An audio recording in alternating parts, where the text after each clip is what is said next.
China నిశ్శబ్దంగా ఒక అడుగులు వేస్తుంది. బ్రిక్స్‌లు అంటే Brazil, Russia, China, India, south Africa. India తప్ప మిగతా 4 దేశాలు ఇప్పుడు ఒక రకంగా ఒకటిగానే ఉన్నాయి. అమెరికాని దెబ్బకొట్టడానికి ఒక EU, ఒక నాటోకి ప్రత్యామ్నాయంగా తయారవ్వాలని కోరుకుంటున్నాయి. నాటో 30 దేశాలు, EU 28 దేశాలు. అట్లాగా ఇక్కడ ఇప్పుడు 40 ఇంకా రావాలనుకున్నోళ్ళని కూడా రప్పించుకోవాలి. అట్లా టెక్నాలజికల్ ట్రాన్స్‌ఫర్, ఎంప్లాయ్‌మెంట్ ట్రాన్స్‌ఫర్, అలాగే నిధులు, పెట్టుబడులు, మౌలిక సదుపాయాలు వీటిట్లలో బ్రిక్స్ దేశాల మధ్యన ఒక అవగాహన ఉండాలన్నటువంటి చైనా ప్లానింగ్. వీళ్ళు కొంత పెట్టుబడి పెడతామన్నటువంటి.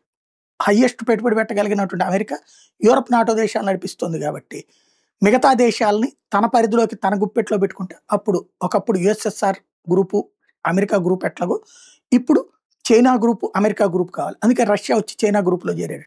భారతదేశమే ఆపుతోంది, అంగీకరించట్లేదు. బ్రిక్స్ కరెన్సీ అన్న ఒప్పుకోలేదు. యువాన్లు, రూబెల్స్ ఇట్లాంటి వాటికి ఒప్పుకుంది కానీ ఇట్లాంటిది వదులుకోలేదు. ఇప్పుడు చైనా మాత్రం టాక్టికల్‌గా అది కొనసాగింపు దిశగా అడుగులు వేస్తోంది.